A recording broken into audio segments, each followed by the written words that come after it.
también los predestinó para que sean hechos conformes a la imagen de su Hijo. Notad el versículo. Primeramente, Pablo dice, el Padre predestina. Yo sé que ese verbo predestinar es un verbo conflictivo. ¿Sabéis por qué? Porque no se entendió bien. En el Nuevo Testamento el verbo predestinar no aparece nunca que no sea en relación con creyentes. El verbo predestinar no aparece en relación con salvación. Aparece elección, pero no predestinación. Por tanto, el Padre establece un destino final para cada creyente. Entendámoslo bien, por favor. Cuando el Dios de la gloria en soberanía dice, yo destino a esto para esto, se va a cumplir. ¿Por qué? Porque es soberano. Dios dice, no va a comparecer nadie en mi presencia, en mi gloria en el futuro, que no tenga, ¿qué? La imagen de Cristo. Siempre procuro ilustrar estas cosas que a veces son complicadas, para que todo el mundo presente que tenga mucho conocimiento teológico o poco conocimiento las entienda bien. Cuando tú visitas un país extranjero, sueles traer contigo, tienes que traer contigo, ¿qué cosa? El pasaporte. Tú llegas a la aduana, a la policía de inmigraciones y entregas el pasaporte. A mí me gusta mucho observar la gente, me encanta. Cuando estoy en un aeropuerto estoy viendo las reacciones de muchos, de aquel que dobló el papel de entrada y no le va a valer, o el que no lo tiene y está preguntando dónde voy. Todas estas cosas son muy interesantes. Cuando tú entregas el pasaporte, observa a la gente. Lo que hacen el 90% es que cuando entregan el pasaporte al policía, se colocan así, un poco más altos. ¿Para qué? Para ver qué es lo que hace el policía con el pasaporte. El policía abre el pasaporte, ¿por dónde? Por la fotografía tuya. Y cuando él abre el pasaporte, tú dices, ¿qué problema? Cuando yo hice esta fotografía tenía bigote, hoy no lo tengo. Era gordo, ahora soy delgado. Y el policía mira el pasaporte, te mira a ti, vuelve a mirarte 2 o 3 veces y dice, bueno, puede ser que sea. Y le da el sello y te lo da y tú entras. Cuando tú vas a entrar en el cielo, vas cantando aquel viejo coro. Cantando en el camino al cielo, de gozo lleno el corazón. Bueno, vas cantando, ¿por qué? Porque nuestra ciudadanía, ¿dónde está? En los cielos. De manera que voy a mi casa. Cuando regresamos a España, en el aeropuerto en Madrid o en Vigo, donde tú llegas, hay una fila de la policía con unos cuantos mostradores ahí que pone Comunidad Europea. Por ahí pasas a toda velocidad, le enseñas así el pasaporte al policía adentro. Pero luego hay otra fila que es resto de países, ahí ya va mucho más lento. Se fijan de dónde viene, qué es lo que trae, si tiene carta, si no tiene carta, bueno. Y claro, tú vas diciendo feliz, estoy aquí, ahí voy, tengo mi pasaporte, soy de aquí. Tú vas al cielo y dices, pasaporte celestial, qué fantástico, voy a entrar en el cielo, es mi casa. Y de pronto llegas al cielo. Y en la frontera del cielo, yo no sé si hay frontera en el cielo, te paras y ahí está el policía de fronteras. Un ángel, un querubín, lo que tú quieras, me da igual porque ya no sé cómo es eso, la Biblia no lo dice. Y de pronto tú das el pasaporte lleno de felicidad y el policía abre el pasaporte y tú te quedas blanco. Porque ese pasaporte no tiene tu fotografía. Tiene la fotografía de Jesús. Y tú dices, ¿qué problema voy a tener yo aquí ahora? Y el guardia del cielo, sonriente, te sella el pasaporte, te dice, pase usted. Y tú dices, ¿qué pasó aquí? ¿Cómo es posible? Y buscas rápidamente un espejo en el cielo. Yo no sé si hay espejos en el cielo. Buscas el espejo y por fin encuentras uno y te llevas la enorme sorpresa, porque tu imagen ha desaparecido. ¿Sabes qué tienes? La imagen de Jesús. El Padre Celestial ha determinado que sus hijos sean hechos conformes a la imagen de su Hijo. Y ahora yo me pregunto, ¿y cómo es la imagen moral de su Hijo? 3 cosas tiene la imagen de Jesús. En primer lugar, santidad absoluta. En segundo lugar, obediencia perfecta. En tercer lugar, entrega total. Ninguna de estas 3 cosas puedes hacerlas tú por ti mismo. Necesitas la asistencia del Espíritu Santo de Dios. Ahora, esto es muy importante, porque dije esto varias veces estas noches pasadas, la voy a repetir hoy también. La santificación es un asunto imposible sin la acción de Dios. Escucha la Biblia. La Biblia te dice: ocupaos en vuestra salvación, ¿cómo?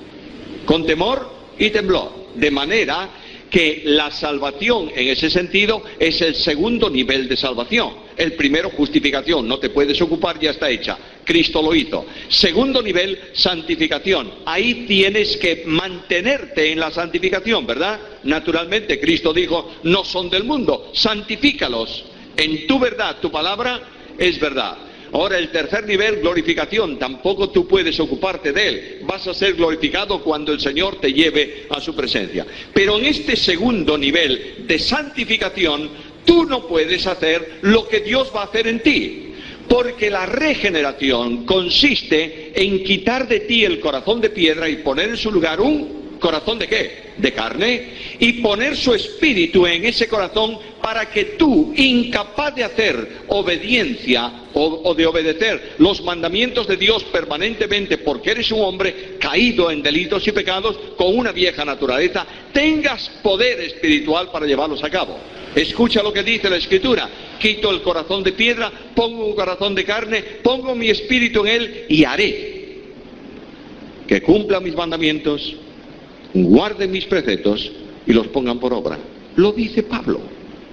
Ocupaos de vuestra salvación con temor y temblor, porque Dios es el que en vosotros produce así el querer como el hacer por su buena voluntad. De manera que, queridos hermanos, cuando el apóstol dice sed llenos del Espíritu, es que no tienes más opción para vivir la vida cristiana que dejarte conducir por el Espíritu, porque ser cristiano no es asunto de religión. Ten mucho cuidado con esto. Hay personas que creen que el cristianismo es religión. No, señor, el cristianismo es Cristo. Hay personas que creen que la vida cristiana consiste en normas, en formas, en estructuras. Colosenses capítulo 2. Duro trato al cuerpo, no toques, no manejes, no gustes. Y dice Pablo, creyendo que en esto hay mucha piedad, pero dice, no tiene ninguna eficacia contra la carne. ¿Por qué? Porque es carne. No es religión a lo que somos llamados, es comunión con Cristo. ¿En qué? En el poder del Espíritu. Vuelvo a decirte esto, si recuerdas por favor esta noche, esto solo es una bendición para tu vida, porque para mí el vivir es Cristo. Por tanto, ser cristiano, hermanos amados, no es hablar de Cristo, es vivir a Cristo. Indudablemente tengo que hablar de Cristo, claro está, ¿cómo no? Y por todo el mundo y predicad ¿qué? El Evangelio. Pero yo no puedo hablar de Cristo si el mundo no ve a Cristo en mi vida. Porque el mensaje, el discurso sobre Cristo es un discurso teórico que el mundo está cansado de él. Yo no puedo bajo ningún concepto hablar al mundo del amor de Cristo si yo no amo a mis hermanos en la iglesia y si no amo a mi esposa en el hogar. Si yo soy incapaz de amar, no puedo predicar el amor. ¿Y qué es el mensaje del Evangelio? El amor de Dios. Porque de tal manera amó Dios al mundo que ha dado a su Hijo unigénito para que todo aquel que en Él cree no se pierda, mas tenga vida eterna. Si yo no vivo como líder de la iglesia una vida de dimensión en la gracia, si mi objetivo especial no es castigar sino restaurar, si mi objetivo principal es amar el rebaño de Dios como Cristo lo ha amado, si no tengo ese objetivo, no puedo predicar la gracia en salvación, porque no hay dos gracias. No hay una gracia para salvación y una gracia para experiencia de vida, es la misma gracia. De manera que la palabra de Dios me conduce necesariamente a la dimensión de Jesús. ¿No es esto? ¿Quién puede hacerlo? El Espíritu Santo de Dios. Ahora, ¿cuál es el alcance de la plenitud? Pablo utiliza ahí en este texto, como buen judío, parece un salmo. Hay dos partes del versículo contrastadas. En la primera habla de una cosa, en el segundo caso habla de otra. Y dice que el que está embriagado está sujeto, controlado ¿por qué? Por el alcohol. Yo creo que todos habéis visto a un borracho por ahí alguna vez, ¿no es esto? Es muy trágico, muy triste, muy deprimente, muy lamentable. Pero yo he visto un día, cuando era joven, a un hombre bastante decimos en España caliente, calcado, lleno de vino, salíamos de la iglesia los jóvenes y los jóvenes siempre nos encontrábamos con cosas raras en la calle. Y este hombre estaba tratando de subir una escalinata que hay allí en el centro de la ciudad. De modo que subía 3 escalones y bajaba otra vez. Y el hombre se decía, no me acuerdo el nombre suyo, pero imagínate que fuese Manolo, que es muy típico en España. Manolo, tienes que subir. Pero ¿cómo tienes que subir si no se tenía consigo? El alcohol lo estaba controlando. Ahora dice, no os dejéis controlar por el vino en el cual hay disolución, hay pecado, pero sed llenos del Espíritu. De otra manera, de la misma manera que el alcohol controla al que se llena de él, así el Espíritu Santo controla la vida del que lo tiene en plenitud. El ejemplo de Pablo es muy interesante, porque lo que está diciendo Pablo es que es una vida rendida, controlada, puesta bajo la voluntad de Dios. De otra manera, es el control absoluto de la vida en manos de Dios, el Espíritu Santo. Ahora, la plenitud es la consecuencia de la obediencia al mandato divino, al mandato bíblico, mandato del Señor, dejaros llenar del Espíritu. Mirad, se necesitan 2 cosas ahí. Hay una dedicación voluntaria, yo quiero ser lleno del Espíritu. Segundo, hay una dedicación continuada, porque el tiempo verbal en el texto griego es una forma verbal que es un presente permanente, dejaros llenar permanentemente, continuamente del Espíritu Santo de Dios. A la primera decisión personal, el creyente acude por razón del impacto del amor de Cristo. Mira Romanos capítulo 12, versículo 1, ¿qué dice allí? Dice, hermanos, os ruego por las misericordias de Dios que presentéis vuestros cuerpos en sacrificio vivo, santo, agradable a Dios, que es vuestro culto espiritual. De otra manera, no te olvides que tú eres el templo de Dios. Dios te ha comprado al precio de la sangre de su Hijo y te santificó para que seas el templo de Dios en espíritu. Por tanto, no puede haber templo de Dios si Dios no está en el templo. ¿Notáis eso? Hay 2 manifestaciones de la presencia del Espíritu en la vida cristiana. Una, la presencia residencial del Espíritu que llena el templo de Dios y lo toma como posesión. Es de Dios porque está presente el Espíritu Santo. Pero hay una segunda manifestación que es la dimensión de control que el Espíritu hace dentro de su templo, de cada uno de los creyentes y dentro también de la Iglesia de Jesucristo. El Espíritu Santo es el vicario de Cristo en la tierra. El Espíritu Santo es el que marca la conducta de la Iglesia. El Espíritu Santo es el que llama a las personas al ministerio. El Espíritu Santo es el que dirige el culto. El Espíritu Santo es el que manifiesta el poder de Cristo en la congregación. Sin la plenitud del Espíritu, la Iglesia está muerta.